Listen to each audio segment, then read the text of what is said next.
Imagine getting only 40 podcast downloads per episode, but still making $7,000 per year from those. That is exactly what Carl Richards' podcasting agency achieved with one of their clients. Carl is also the host of Communication, Connection, Community, the Podcaster's podcast. And so during our conversation, we talked about why 1,000 podcast downloads is more than enough in B2B, why calling your audience listeners is actually creating more distance between you and them, and what you can do starting today if you've been consistent with your podcast for 2 years, 3 years, but you don't see enough clients coming for your show.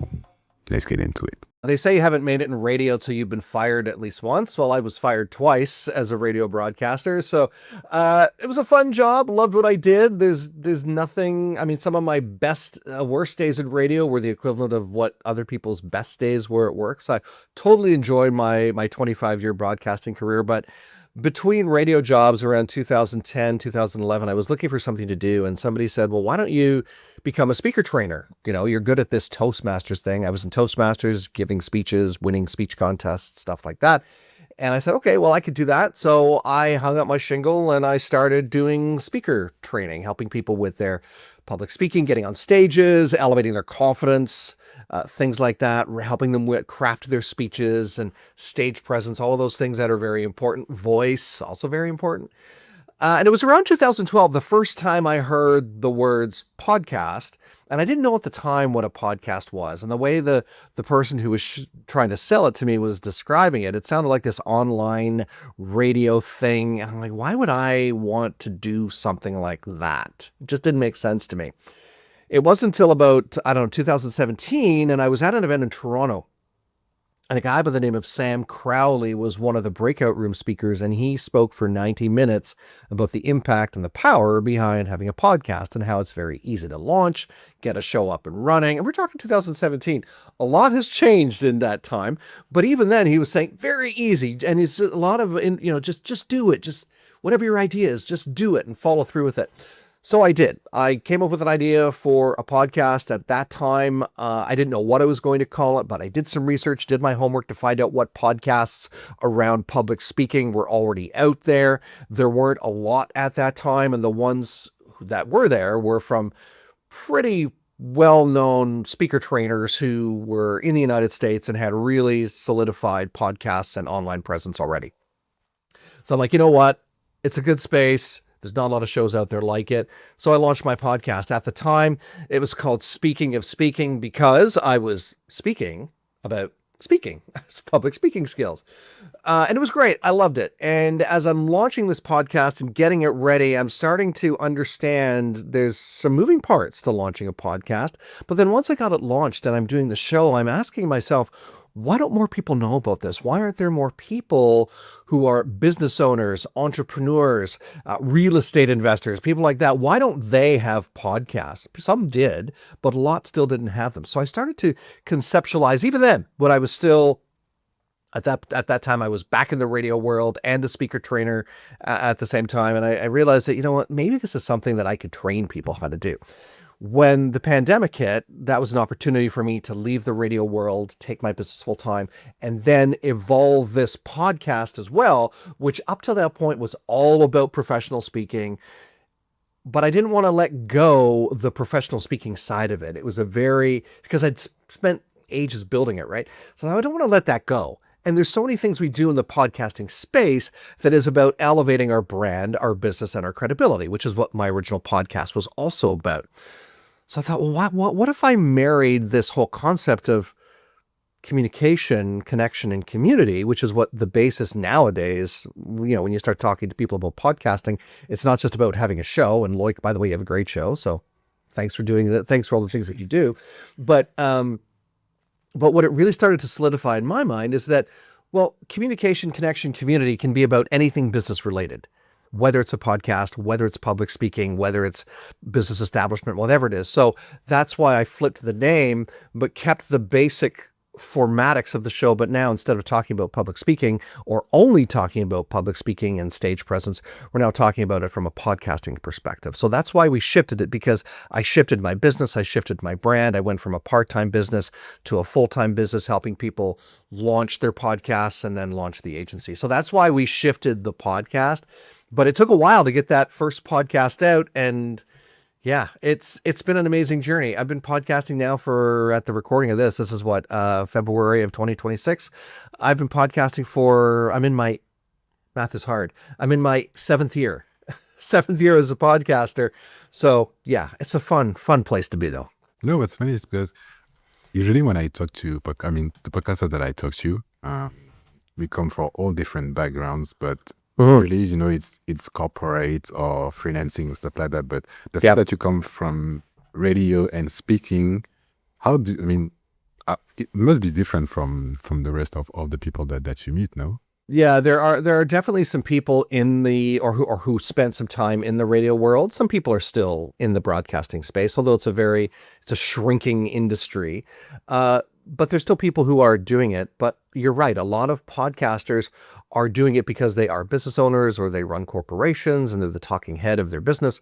They don't have the same, I'll say, skill sets, or most don't have the same skill sets that a broadcaster has. A broadcaster is taught how to think on their feet all the time so that you know how to react, you know how to respond, you know how to take a question, you know how to keep talking. And I try not to talk too much. I try to talk, as I'm a podcaster, it's very easy, and a broadcaster, it's easy to talk, talk, talk, talk, talk. So I try and talk in sound bites because when you're the guest, which I am today, it's very easy to get down the rabbit hole. So that's one of the things is broadcasters know how to truncate or really, condense their content into bite-sized pieces so the audience can, follow along every single step of the way of what it is that they're trying to say. So that there's an advantage to that.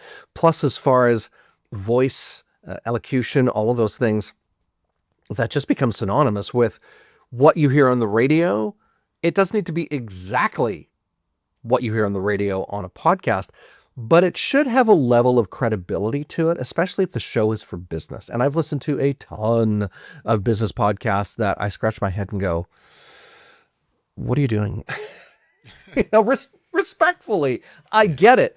But all it would take in some cases to elevate those shows is even a little bit of speaker training or podcast training or broadcast microphone technique, whatever it is, to know that, tell stories, speak in sound bites, think of your audience as you're speaking. Don't just think about you and responding to the host or what your guest is saying. Think about the audience when they're listening. So yeah, it's definitely easier because we come from that background. The fact that anyone can learn it is true, but it does take time to get that skill down, and it's a good and bad thing. But what I think we're going to see, and I don't want to steal your questions ahead of you, but I think what we're going to see future-wise, I think what we'll see in the future for podcasters is we'll see those who are more at the hobbyist level, and those are great shows. There are a lot of great shows that are what I would say hobbyist level or passion project level, and they are phenomenal shows. We've actually helped a number of clients launch passion project type shows, and they're great. They're phenomenal. But then there's those shows that are for business where the content and how you deliver that content matters. We're going to see a separation of that. We're going to see the shows where it's about business and about professionalism. We're going to see those, I think, rise to the top, and the other shows that are more hobbyist or passion project maybe not get the same reach or attention because they're at a lower level for various reasons. Yeah. Call me crazy. I could be wrong, but I'm predicting that's going to happen as more people come into the space, just like we saw in the broadcast world. I mean, if you look at old television programming from the 1950s, it was pretty raw and rudimentary versus a production on television today.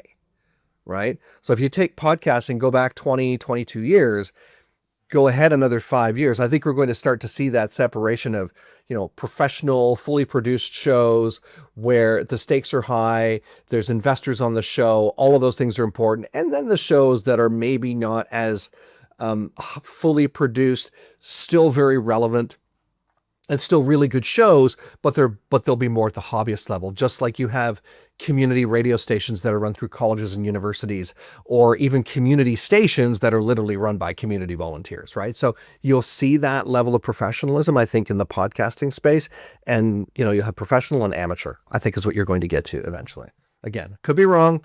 I don't have a crystal ball. I'm just guessing.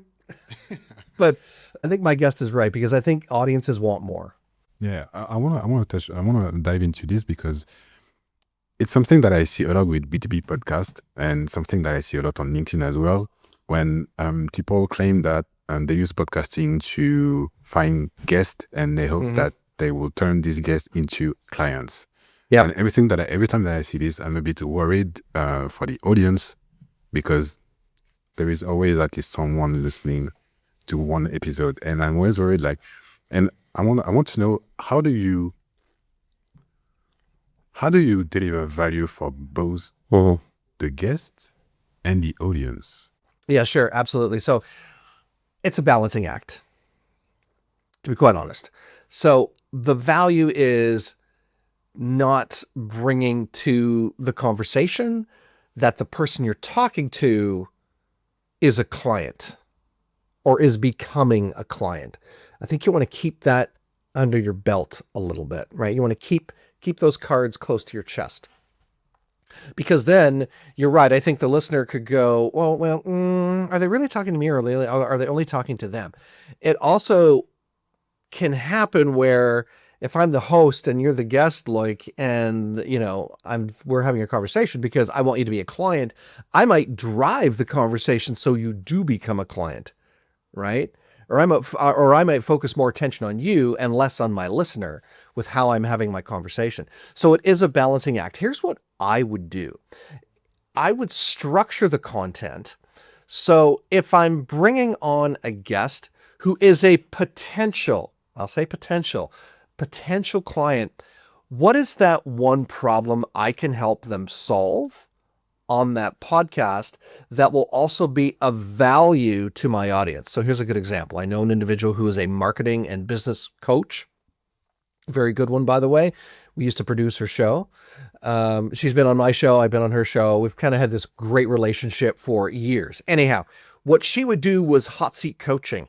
So she would bring, not all the time, but once a month or something, she would bring people on the show and say, hey, I'm going to bring on, for example, I'm going to bring on Carl Richards. We're going to bring him on to do some hot seat coaching. Carl, what is it that you're working on, or what is it that you're struggling with that we can help you with today? Now, keep in mind, her show was work less, profit more. So that was the foundation of her show, was how could you work less, but make more money? Who doesn't want to do that? Like, I'm assuming you want to do that. Most people do, right? So, do. But how could she help people, listeners, as well as the guest, by solving that one problem? Listeners would be zoomed right in because they want to know, they're listening to how Diana was her name, by the way, still is her name, how Diana is helping Carl with that one problem, whatever it is. Maybe it's scheduling. Maybe it's not working my calendar right. Whatever it is. What's that one problem that Carl needs help with? Not only does it end up helping me, but it ends up helping the audience. And Diana also hasn't spent all that time just making it about me or making it about her. So she's kept the listener, she's kept the person who's watching or listening in mind as she's presenting that content. So you really need to figure out ways to strategically position your content so that even if they are clients, that you're having conversations with them that are still relevant to the audience. You don't want to be talking above your audience. You don't want to be talking at your audience. You want to bring them into the conversation. And there's ways to do that without it even being too much of a big reveal that they're a client. And even if they are a client and you say they're a client, still keeping the in mind that the most important person in that interaction, in that communication, it's not the guest, it's not the host, it's the listener or the viewer. Most important. So, but you have to balance that accordingly. Yeah. So I hope that answers that question for you. Thank you. I think I'm going to send this part to anyone who told me they're only focused on their guests. I think I'm going to send them. And yeah, if they come there, if they come your way, you will know.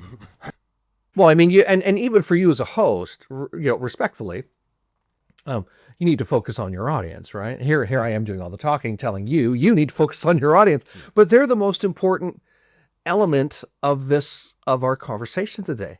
It's not me. It's not you. It's not what I know. I think that's great. And I'm so thrilled to be here. But if the audience, if the listener, if the viewer, if they aren't getting anything out of it, think of it from something that we already know. Think of it from a radio or from a television perspective. If you turn on your television or you turn on Netflix, even modern day television, you turn on Netflix and nothing is there that you're interested in.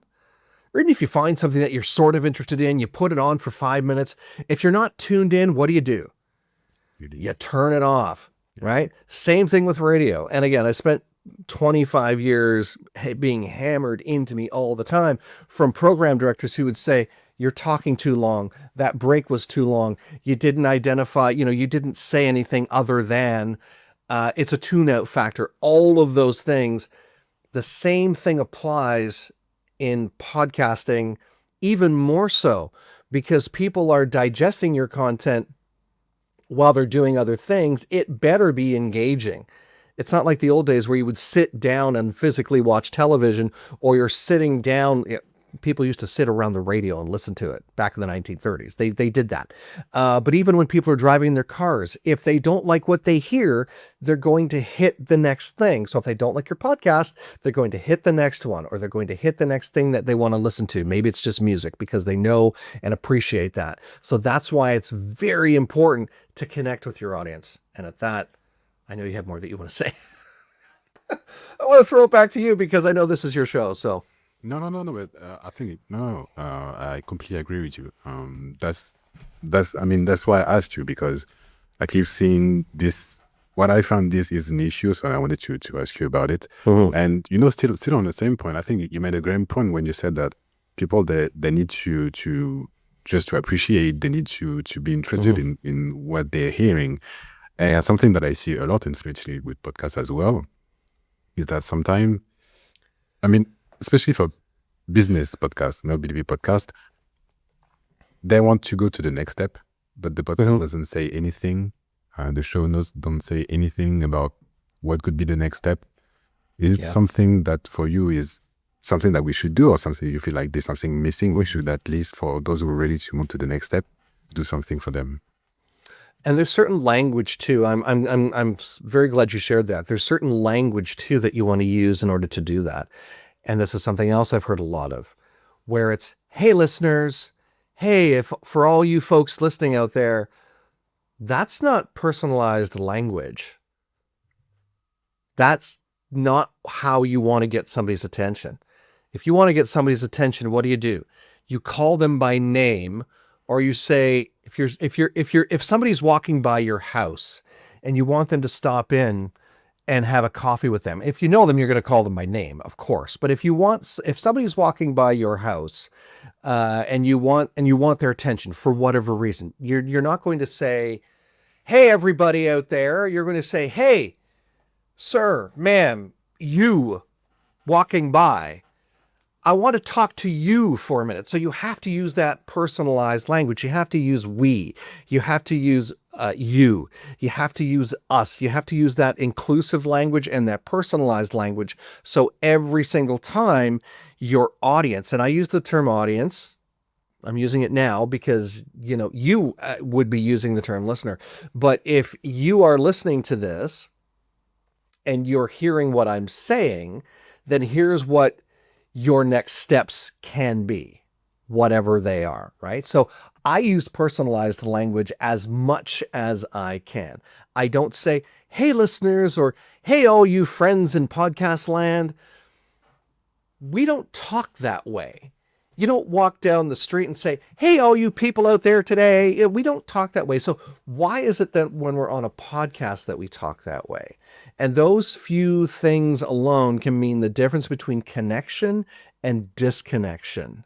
If you can personalize your language, even if your show needs a lot of other fixes, if you can fix your language and personalize it and make the content more relevant to your listeners or your viewers, you're going to win. It might take you a bit longer to win, but you're still going to win because you're personalizing your message. So that'll go a long way too.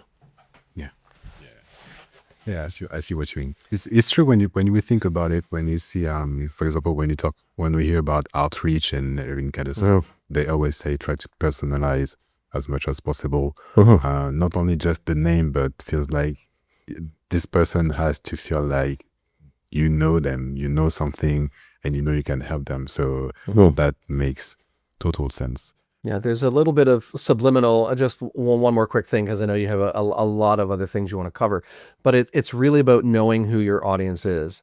And when you can speak to your audience, because your audience is your client. If we're talking B2B here, your audience should be your client, right? Your audience should be the people who you want to prospectively bring in as clients, prospects, what have you.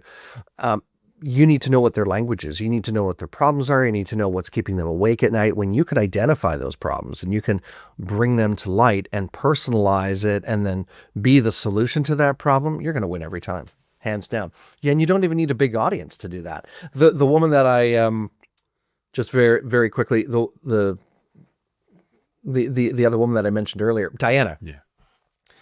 Diana's a business coach. What Diana would do, personalize her language all the time in her show where she could. She didn't have a huge audience. She would maybe get 40, 50 downloads at most per show. If she got 1 or 2 clients a year out of that, that meant the show was a success, because a client to her was worth several $1,000s. So you need to think about that from a business perspective. What are you doing? How are you positioning your messaging so that your listener or viewer, and personalize the language and the messaging so that your listener or viewer will come along on the journey with you to develop that know, like, and trust factor, or so that you've developed it enough so that they come along with you on the journey. By the way, if you're listening to this and you don't see your podcast contribute enough to your business, I'm going to share at the end of this conversation how my podcast generates leads for my business. So stay until the end for that. And so you would say that, I hear a lot of podcasts, they say, yeah, I've hit 1,000 downloads, 10,000 downloads. Would you say that it's not that important in B2B as long as you're putting content for the right audience? Sure. So growth is important, but it's not the be all end all, right? What if you are a seasoned business owner and you're starting a podcast today?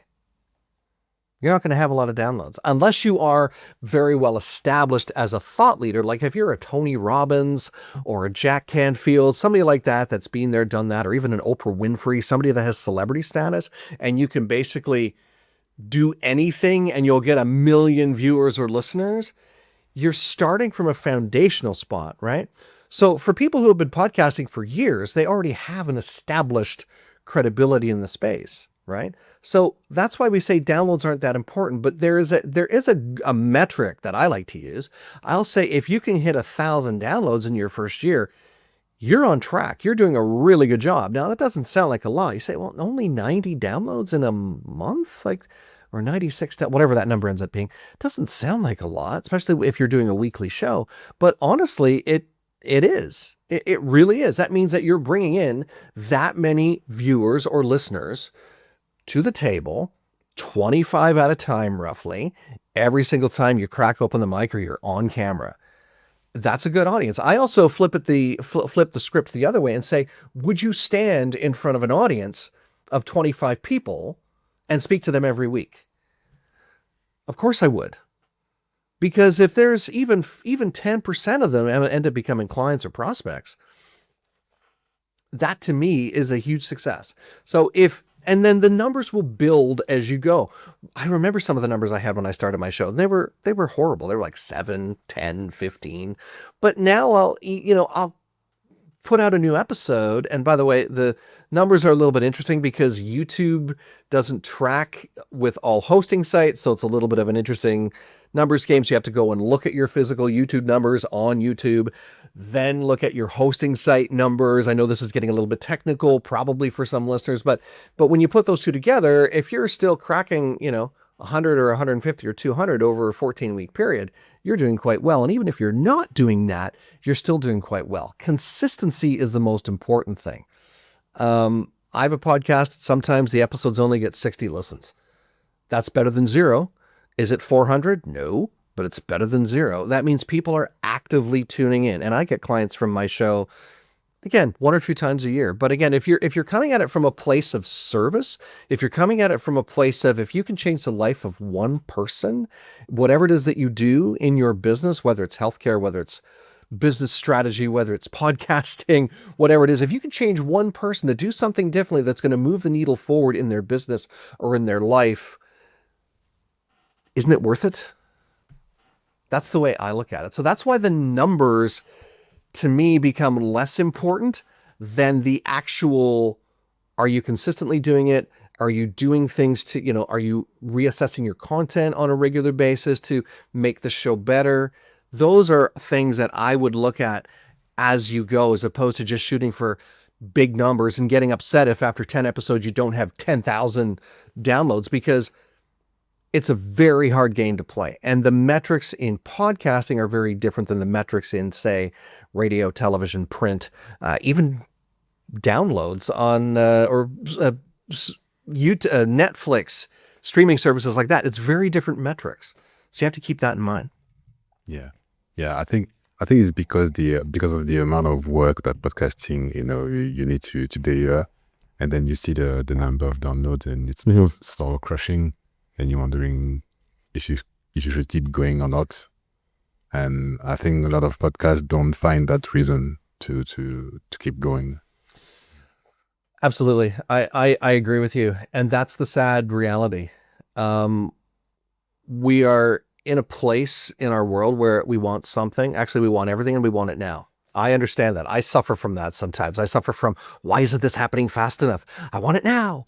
But if you don't have it now, what if you got it in 18 months, 10 times or 100 times better than you have it now? Is it worth waiting? And, it's like anything in business.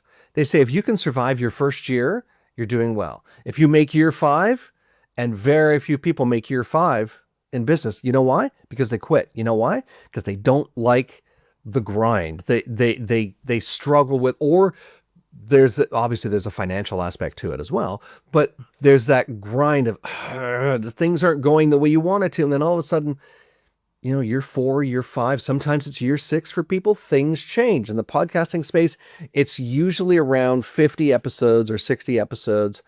You'll start to see those changes. And in the real long-term game of podcasting, year 3, year 4, but if you haven't made any changes or haven't upgraded anything, maybe that's when you have to start looking at it and going, maybe I need to change something. And it's amazing the number of people I've talked to on my show. And by the way, thank you so much for being a listener on the show. I greatly appreciate it. But it's usually around that year 4, year 5, where seasoned podcasters will say, I had to make a change and I'm so glad I did, because now I'm seeing 10 times or 100 times the success of the show, not just on numbers, but on how they approach the show. They're happier with it. The listeners, the viewers, they're happier with it. But those things take time, and time is one of those things that we don't like to wait for. Yeah. We don't like to take the time it needs. We're in this instant world. When I was a kid growing up, you'd turn on the television set and you'd have to wait 5 minutes for it to warm up. Right. So I'm that old, but you'd do that. You'd had to change the radio knob manually, and you had to really sometimes fine tune it. Microwaves didn't exist when I was a kid. You had a stove and you had to cook everything by hand, and instant meals you'd throw in a microwave didn't exist. So now we have all these things that you can just snap your fingers and you can have something ready almost instantaneously. It's forced us to become impatient, even in business, especially for folks who are looking at podcasting. I'll quite often will tell people, if you want to launch a podcast, give it 60 to 90 days before you launch if you want to do it right. And sometimes I'll get the 60 to 90 days. Why? What takes so long? And say, well, do you want to do it right? Or you just want to throw content out there and see what sticks? Well, no, I want to do it right. Okay, well, if you do it right and you set it up as strategically, that takes 60 to 90 days. Can we do it quicker? Yes, we've done it quicker. We've done it in as short as 2 weeks, and it was a disaster. So we're very upfront. We'll tell clients 60 to 90 days minimum. And what do they get from that? They get a good, solid product when they launch. And the other thing that happens too, strategically, is when we're working with clients, is they get they tend to get those the results they want fairly early on, right away. So the instantaneous thing isn't really instant because we've spent 3 months building it, but because we've spent 2 months or 3 months building it, it means you're getting results right away. We launched a client a few weeks ago and she's already at 500 or 600 downloads. Why? Because we took that time to structure the show and get it out there, as opposed to just, here's an episode. Oh, not too many listeners or viewers. Okay, let's do another episode 3 weeks later. Here's an episode. Oh, well, that didn't get much either. Oh, this isn't working.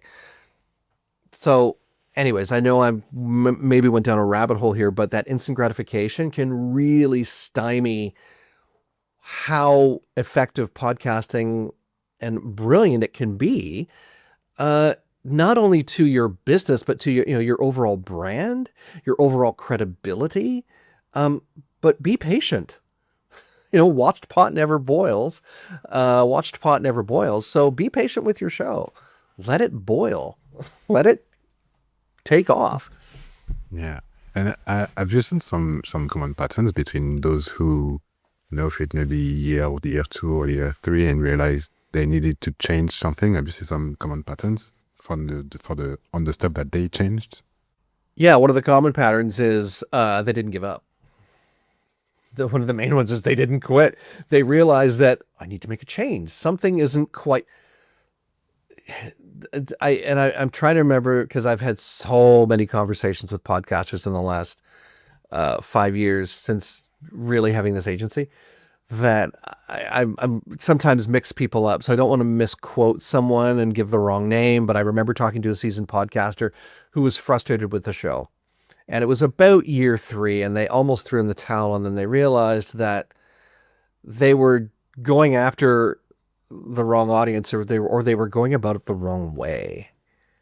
They were doing a solo show, or they just had guests. I think this is why I'm mixing things up in my brain here, because I'm like, was it that person or that person? But at any rate, they were going about it the wrong way, and they're like, you know what? I need to fix something. And after they fixed whatever it is that needed to be fixed, and one of the key things that they realized they needed to fix was they needed to take it more seriously.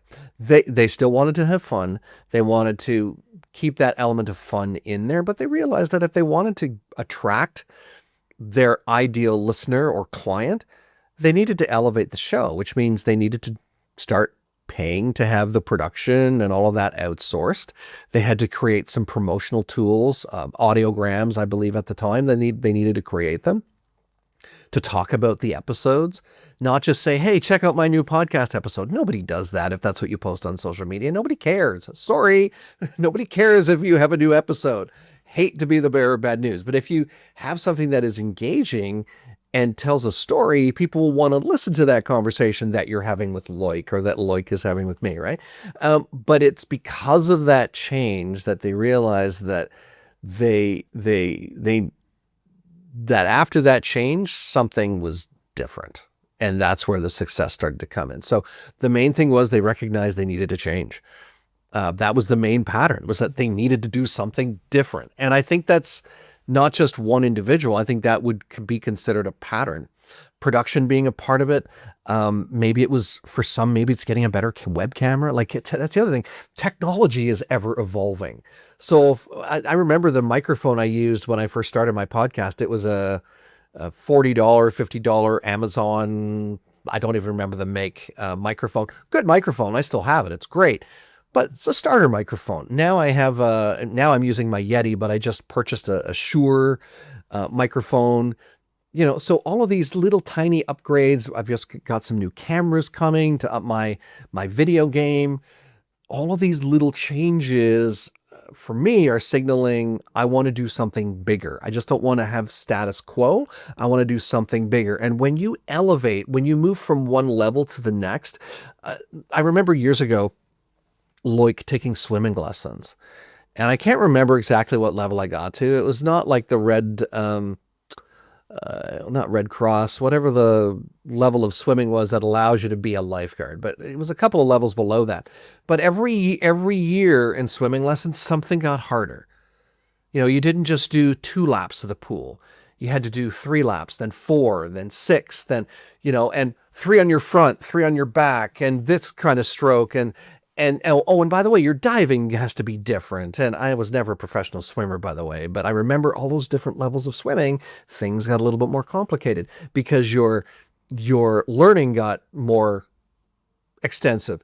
Same thing with your podcast. As your audience is evolving with you, you have to also evolve. If you're doing the same thing the same way day in, day out, and expecting different results from it, that's called insanity.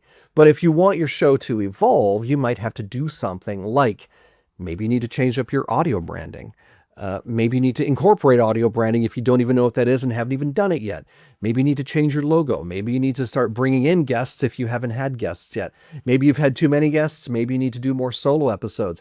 Whatever that thing is, you need to do it. I guess is what I'm saying. So the pattern is they've all probably recognized it was time to do something different as opposed to just doing the same thing. And that's been a huge change in my show. And I've noticed that. I go back to some of my earlier episodes, and great episodes. Love them. Remember some of the conversations I had. They were phenomenal episodes. But I look at where I'm going with the show now and I go, this is night and day from where I was 6 years ago. So, but allow the change to happen, or allow yourself to be the change or part of that change, and don't be afraid of it. Yeah, I'm curious. What are these big changes like when you look back with your first episodes? Oh my God. Well, okay. So first off, with my first podcast, Speaking of Speaking, I did a lot of solo episodes. I would bring in guests. When I started running the podcast agency full time, that's when I really started to bring in guests. But when it was still Speaking of Speaking, I would do solo episodes on a fairly regular basis. And then I would bring in some guests, and then I'd do a bunch of solo episodes, and then I would bring in some guests, and then I'd do a bunch of solo episodes. Solo episodes are great, and we do want to get back to doing those. But what's been interesting and what's been fascinating is the conversations that I've had with my guests that have led to some really interesting feedback from the audience. And sometimes the feedback I'm getting is from people like yourself you have me on this show and you say, hey, I was listening to these episodes with these individuals. And I go, oh, okay, interesting. So they're literally saying, I remember when you did this. So for me, it was, number one, it was a change of format, not just doing solo episodes, but then also bringing in guests. I changed it up and made the language more personable off the top. So my original intro was voiced by one of my colleagues, actually, that I worked with in the radio world. He voiced it. Great guy, Matt Soper. Did a great job with my intro and with my extra. But then when I changed the show, I recognized that, hey, you know what? If I really want to personalize the messaging, it needs to be by me. Yeah. It should be by me. Because of my experience, I felt confident that I could do that and have impact. And when you listen to the show, it's almost seamless from intro to conversation with my guest to extra all the way to the end. Is it perfect? No show is, but it's fairly seamless. The other thing that I recognized that I needed to do, because again, I've worked with a number of clients on their podcasts, so I've heard a number of different podcasts and ideas, is I needed to take some of those ideas and not just be, blinded by my own ideas, and listen to other people's feedback and how they're doing things. So little things that even when I say, and by the way, at the recording of this episode, it is, and here's what's going on. So there were a lot of episodes I recorded with clients during the pandemic. So some of the conversations were around, how are you feeling? How's everybody doing? Those were conversations we had back around 2021, 2022, in the thick of the pandemic. We're not having those same conversations today, right? So when you listen to those episodes, you know what's going on. So those are little changes that I've made along the way, and they were not big changes; they were subtle changes. And there are other changes that I'd like to make, but we're working through some guests right now. We have a number of guests that are in the pipeline. Once we're through that huge pipeline of guests and we have a little bit more breathing space, we have some other things that we'd like to do. We'd like to incorporate some more interactive type things that are now, thanks to AI, we have a lot of great things you can do that are AI based or listener based that allow the listener or the viewer to interact either in the moment or provide feedback so that the next episode they can say, hey, I heard your conversation with Loic and it was amazing. Keep up the great work, Carl. Like that kind of stuff that even 8 years ago when I launched my first show, or 7 years ago rather, when I launched my first show, was almost impossible to do. Now you can do it almost seamlessly. So a number of things, changes I've made along the way subtly. And plus I've changed how I approach the show. I shared just before we hit record that when I started my podcast, I would make notes. I'd be making notes for the first 20 minutes. Okay, what are we talking about? What are we talking about? I would have usually the podcast, the guest's one sheet in front of me so I could be scanning it and all of that. Go in extremely prepped. And by the way, prep is important, especially if you're not comfortable behind the microphone. Go in as prepped as you need to be. But you don't want to go in too prepped because then that can lead to not having a conversation, right? Now, when I have a guest come on, almost always, I will say, hey, Loic, what are we talking about today? So I'll actually almost do the opposite. I'll say, what do you want to talk about? It's my show, but what do you want to talk about? What are you passionate about? How can we make this gel for both of us, right? So I'll do that. I'll go in, I'll make a couple notes, not many. Make sure I have your bio right, all of those things. And we use a tool called Podmatch now. That didn't exist when I was first podcasting. It's a great resource to have. So all of those little things combined make it easier for me now to just almost literally crack open the mic as soon as my guest joins me in the studio, right? But that didn't happen overnight. It came with a bunch of practice day in, day out. Yeah. That's, I think a lot about what I want. I mean, what I want for my, not for the podcast, but for myself about the podcast. And the thing that always comes to me is I just want to have, not to feel like it's an interview, but more like it's a conversation, seamless conversation. Yeah. And so, that's what I want. That's what I want. And it's not the easiest thing to do, right? It's hard. It's easy for us to have a conversation. It's almost like when you hit record, something happens. Yeah, exactly. You can put a camera in front of somebody that is not on. You hit the record button. I'm talking like a television camera, like a proper camera. You hit the record button and all of a sudden that big bright light comes on, the red light or something on air. I did a little bit of work in television, not a lot. Most of it was radio.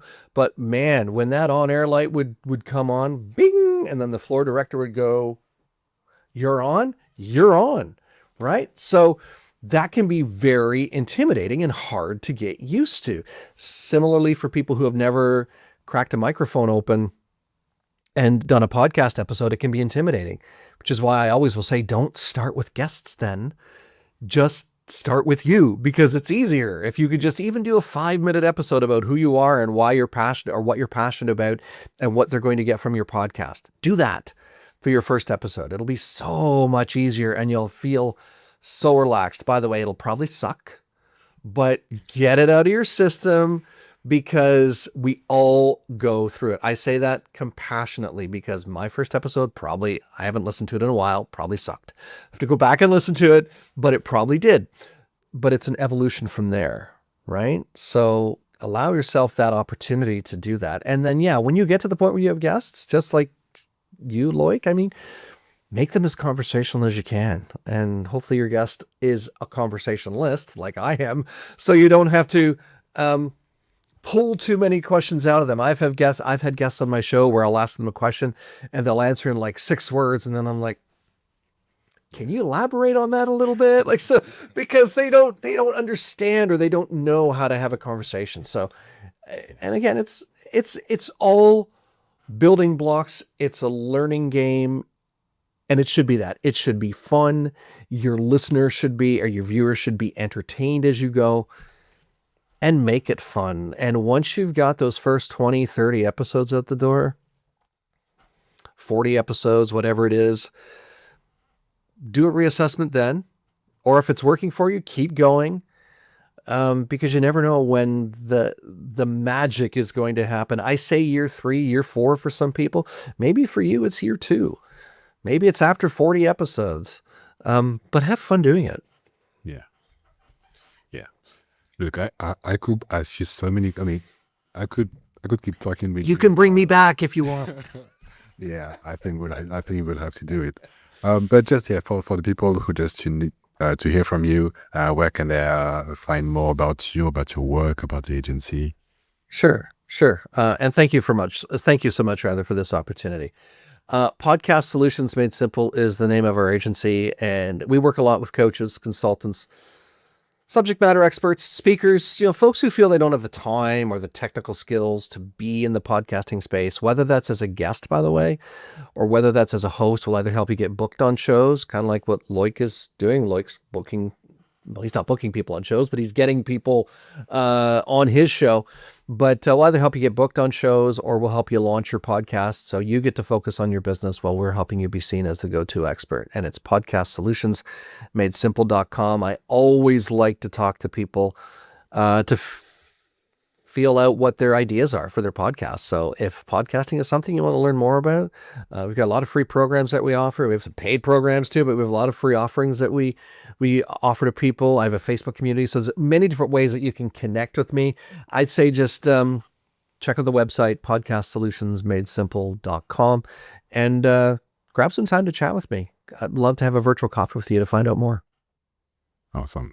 I will put the links in the show notes so people can find you. And as I said, I think we'll have to do a round 2 at some point, because I saw like questions on guest podcasting and the future. Like, I feel like podcasting is going crazy with video. Apple just said that we're gonna do video now, so much stuff. But Carl, thank you very much. Like, it was amazing. Thank you, Loic. It's been a pleasure. And as I mentioned earlier, if you don't see your podcast contribute enough to your business, the way I do it is that I introduce a lead magnet twice throughout every single episode. So my system has 4 steps: a call to action mid-episode, another call to action at the end of the episode, an element in the show notes, and a landing page slightly different from the classic landing page format. So obviously it's a bit difficult to make it useful to you in just a few words, so I broke down my entire system in an article, script included. The link is at the top of the show notes of these episodes. Have a look, because I think it will give you the foundations that you need to start seeing leads coming from your podcast.